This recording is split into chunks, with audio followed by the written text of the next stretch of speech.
2014-031, the alto piano phase 8. If we don't, I know if you had a chance to ask Dan questions. Any questions? Anything outstanding, Dan? All items have been addressed. Okay, I need a motion in a second. So moved. Been moved and seconded. Those in favor signify by saying aye. Aye. The motion carries. For 030-2015, it's a subdivision application 2014-032. It's a Churches Valley People Club. Again, all comments have been addressed on this one.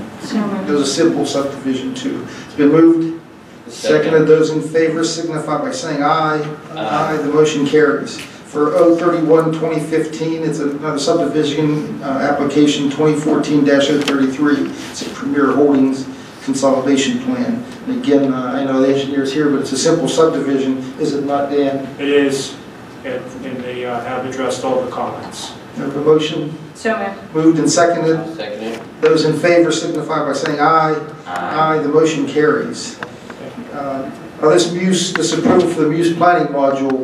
It's again, it's not anything to do with their site plan or their building. It's just their for the sanitary sewer tap-in that they have to address with the DEP. It's a long time in coming, and every business has to have that before they can even apply for permits.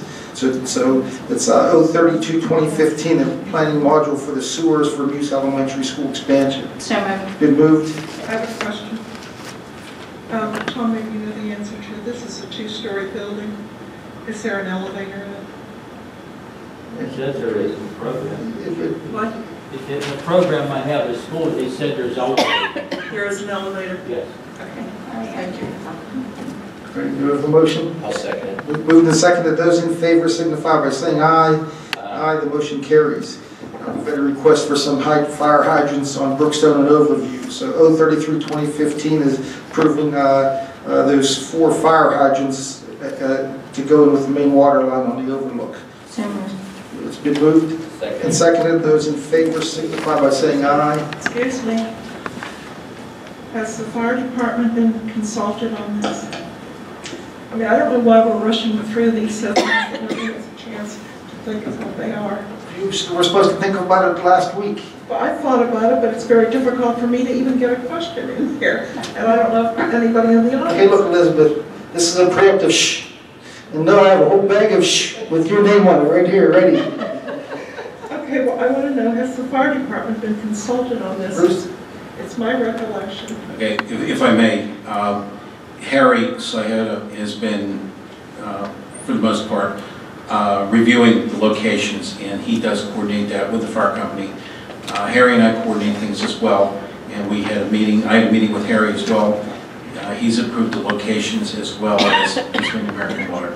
I seem to remember 4, 5, or 6 years ago that the fire departments had asked to approve these locations, and perhaps, I'm not sure about this, but it seems to be right in my memory, that they had asked also to sign the approvals.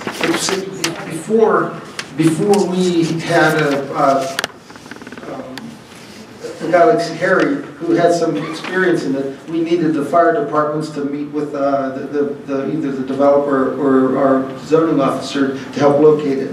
Whenever Harry got involved, he was able to do that. I mean, he does talk to the fire departments, but he has enough of expertise that it was basically good enough for us to have his input on it. And he's done it ever since. And typically what we're doing now with the new developments is we're having the hydrants placed on the plan when it comes through the planning process.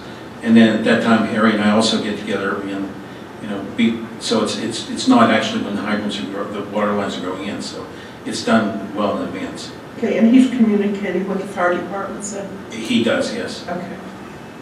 That's all. I think we already voted on it. That was, it did pass, Carol. Yeah. Yeah, 034-2015, it's for acceptance of the Horizon View Drive in Jayberry Court. There are 2 streets in South Point that the county, through the development authority, they built. And Dan, I understand, I mean, Chris, you're the one who had a few questions on the developer's agreements or the deed, the dedication? We reviewed the deeds with the Washington Authority, made a few slight adjustments and changes to them, and everything's fine. So the changes are made? Changes are made. Do we have a motion? So moved. Those in favor signify by saying aye. Aye, the motion carries. Elizabeth, you asked why we're in a hurry. We want to get back to the residents to give me the rest of the meeting when we're done with the boring part. 035-2015, it's to consider the purchase and installation of a backup generator for municipal building. Dan, or Dawn, you might as well tell us the process you went through. First, Tom, I had worked with an electrician to determine the needs of this building as far as sizing that generator. The second thing was to find out whether or not the generators were on the state contract, and they are. That's what CoStarz is. It's the State Cooperative Purchasing Program. The unit is a sizable one. It's a 150 kW unit for this building. Our cost is $45,866. The labor for the installation there, although I say in the agenda it says installation will be performed just not to exceed $10,000. That was an inclusion of labor work and miscellaneous sundries such as wires, the concrete pad, things that would allow us to hook the generator into our existing electrical system. Now, Dawn, this is a gas-operated generator, then natural gas? A natural gas unit. Would be able to power the generations room too, the whole building? Yes, it'll be able to handle the average load. I guess one of those purposes were if it was used as a warming facility here, that it would be able to handle it. Exactly. If it's used as a warming center or as a cooling center, also as an emergency operations center. At no one time is the building ever at full use or full draw capacity on that electrical system. So it was, Greg took some time in figuring everything out, and this unit is adequate for, more than adequate for what we need to do. Again, the labor is $41.60. The estimate for the material for the hookups and the cabling, as Dawn described, was $6,000 and I think $29.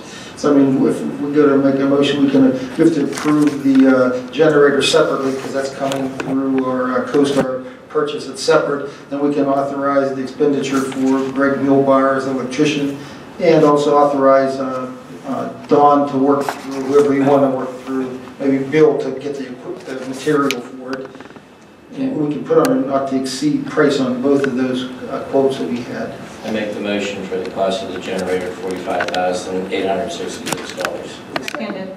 Understand, we considered this when the building was being built, and probably would have been, and we thought we couldn't afford it then. And actually, the prices are a little bit better now than they were when we built this building. And I'm surprised to see that, but we did consider it. But we do have a need for this though too, because the power goes out, correct, Dawn? Yeah, we're subject to a lot of brownouts in this area. Elizabeth can attest to that too. She must be on the same circuit, but yeah, more than once a week do we experience a brownout here in this building. A motion and a second. Those in favor signify by saying aye. Aye. Aye, the motion carries.